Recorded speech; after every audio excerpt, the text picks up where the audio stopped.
নমস্কার বন্ধুরা, জয়ার পাকশালাতে সবাইকে স্বাগত। গোপাল সোনার জন্য তালের ক্ষীর অনেকেই বানিয়ে থাকেন, আমিও বানাই। আমি কিভাবে বানাই আমি এটা দেখাচ্ছি। আগামী দিন জন্মাষ্টমীর সবাইকে শুভেচ্ছা জানিয়ে আমি এই তালের ক্ষীরটা কি দিয়ে এবং কিভাবে বানাচ্ছি, কিভাবে সেটা দেখাচ্ছি। এর জন্য একটা তাল নিয়েছি, কালো রঙের তাল নিয়েছি। তাল লাল রঙেরও হয়, লালচে টাইপের। সে তালগুলো খুব একটা মিষ্টি হয় না, একটু তিতকুড়ি হয়, ভালো লাগে না। পাকা দেখে তাল নিয়েছি। তালের প্রথমে উপরের অংশটা আমি তুলে নিলাম, তারপরে হাত দিয়ে এইভাবে কালো যে ছালটা আছে সেটা এইভাবে আমি ছিঁড়ে নিচ্ছি। এটা একটু চাপ দিলেই ছিঁড়ে আসে। সমস্তটা আমি পরিষ্কার করে নিয়েছি। তালের 3টে আঁটি থাকে, এইভাবে আমি এটা ভেঙে নিলাম। তালটা হালকা একটু জল দিয়ে এইভাবে একটু নরম করে নিতে হবে, যাতে যখন পাল্পটা বের করব খুব তাড়াতাড়ি সুন্দরভাবে পাল্পটা বেরোয়। এর জন্য আমি এরকম একটা গ্রেটার নিয়েছি, আপনারা চুবড়িতেও করতে পারেন। তবে গ্রেটার দিয়ে এইভাবে করলে উপরে চাঁচটা থেকে যায়, শুধু যে পাল্পটা সেটা নিচে, আর খুব সহজেই এটা করা যায়।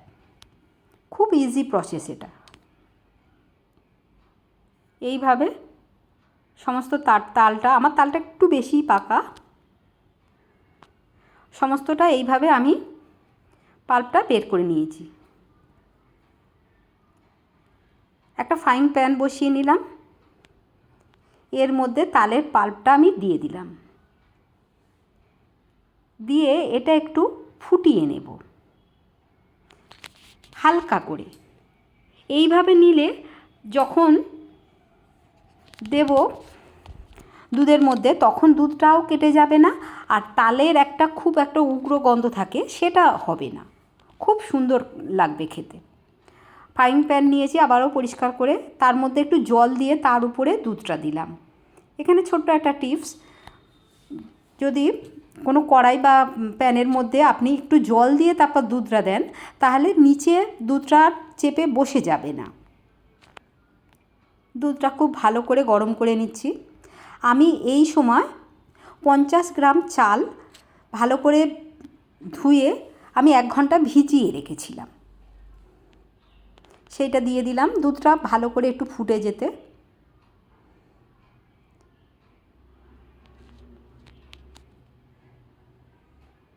খুব ভালো করে এটা ফুটিয়ে নিতে হবে।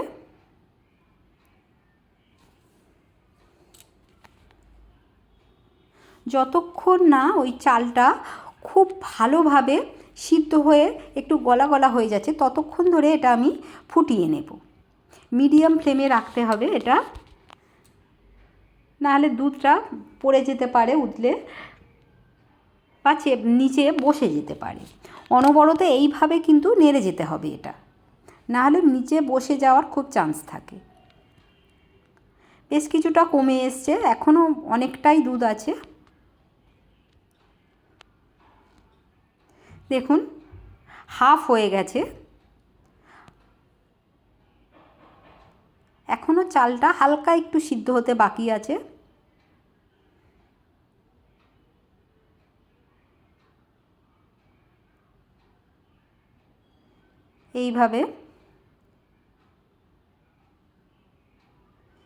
এইভাবে ক্ষীর করলে ক্ষীরের টেস্ট অনেক গুণ বেশি হয়।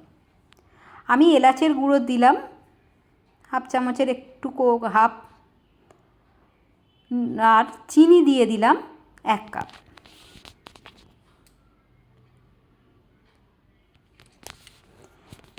এটা মেজারিং কাপের আমি 1/3 কাপ। এবারে খুব ভালো করে চালটা সিদ্ধ হয়ে যাওয়ার পর তখন কিন্তু চিনিটা দিয়েছি, তারপরে ওটা খুব ভালো করে মিশিয়ে নিয়েছি, তারপর তালের পাল্পটা দিচ্ছি। এইভাবে তালের পাল্পগুলো এর সঙ্গে খুব ভালো করে মিশিয়ে নিতে হবে। ফ্লেমটা একদম লোতে আছে।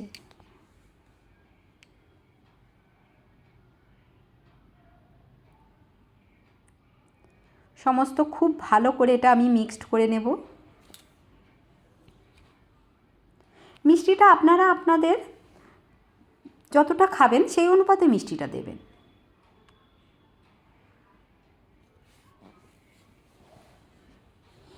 কাজু কিশমিশ একটু দিয়ে দিলাম, আর নারকেল কোড়া, ফ্রেশ নারকেল কোড়া বেশ কিছুটা, 1 মুঠোরও একটু বেশি আমি ছড়িয়ে দিলাম। খুব সুন্দর লাগে এই ক্ষীরের মধ্যে নারকেলটা। আপনারা আপনাদের প্রয়োজন মতন ড্রাই ফ্রুটস দেবেন। এর মধ্যে সামান্য একটু নুন দিলাম। মিষ্টি খাবারে যদি একটু নুন দেওয়া যায় তার টেস্টটা খুব সুন্দর লাগে। দেখুন এটা হয়ে গেছে। রেসিপিটা ভালো লাগলে লাইক, শেয়ার, কমেন্ট এবং সাবস্ক্রাইব করতে ভুলবেন না। পাশে থাকা বেল আইকনটি প্রেস করে দেবেন। আমার নেক্সট ভিডিওর নোটিফিকেশান সবার আগে আপনার কাছে পৌঁছে যাবে। কত সুন্দর দেখতে লাগছে, আর খেতে তো অপূর্ব। আপনারা বাড়িতে অবশ্যই বানান। কেমন লাগলো কমেন্ট বক্সে জানান। আপনাদের কমেন্টের অপেক্ষায় রইলাম।